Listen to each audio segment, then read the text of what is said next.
Hello, ladies and gentlemen. This is me, Fatir Abdi Ramadan. Today, I want to take you on journey into one of most terrifying possibility for humanity: nuclear war. Much of what I will share comes from Annie Jacobsen recent non-fiction book, Nuclear War: A Scenario. This book is not science fiction, nor is an exaggeration. It's a carefully researched narrative that blends military doctrine, expert testimony, and strategic history into a vivid scenario of how nuclear conflict might begin and how fast it could spiral out of control. Jacobson's central argument is simple yet clear. Nuclear war is not only possible, it could unfold in less than an hour, leaving the world forever changed. Part 1: The Trigger. The book begins in hypothetical but realistic event. A nuclear missile is launched by North Korea, targeting the United States. From the very first moment, the clocks began ticking. Early warning satellite detects the heat signature. Within seconds, alarm go off in military command center. Within a minute, the president of the United States is informed here.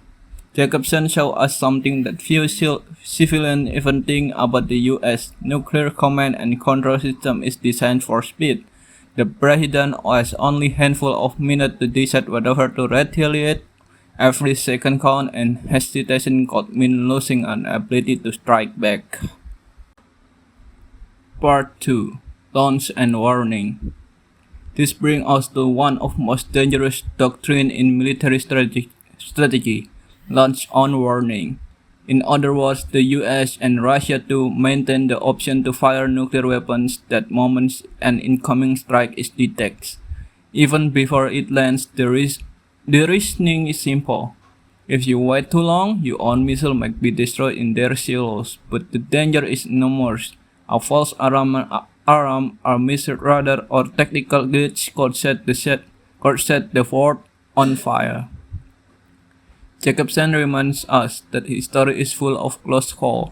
In 1983, for instance, a Soviet officer named Stanley Petrov refused to believe the computer system that saw an incoming US missile strike. His calm judgment may be prevent World War III, but what if the next person in that position is less cautious? Part 3: Escalation. In the scenario, the US retaliates against North Korea, but the retaliation does not happen in isolation. China, Russia, and the other nuclear power are watching closely. Communication is confused. It's such fear the other might be preparing a wider strike. Within minutes, the war escalates. What started as a single missile launch spiraled into an exchange of dozens, then hundreds of nuclear weapons. Major cities, Seoul, Tokyo, Los Angeles, Moscow, Beijing, and all become potential targets. The very foundation of human civilization are shaken. Part 4: Human Consequence.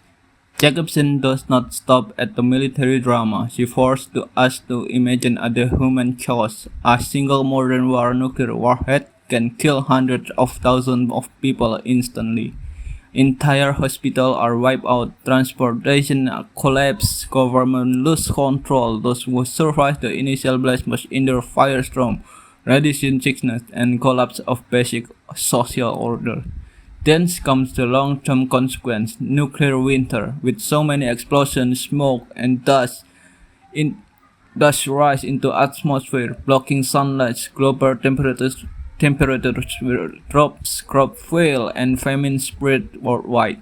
In Jacobsen's words, the war does not just destroy a nation; it threatens the survival of humanity itself. Part 5: Listen. So, what does the book teach us? First, it highlights the fragility of peace in the nuclear age. We live under a system where handful of people making decisions in a minute could decide the fate of billions.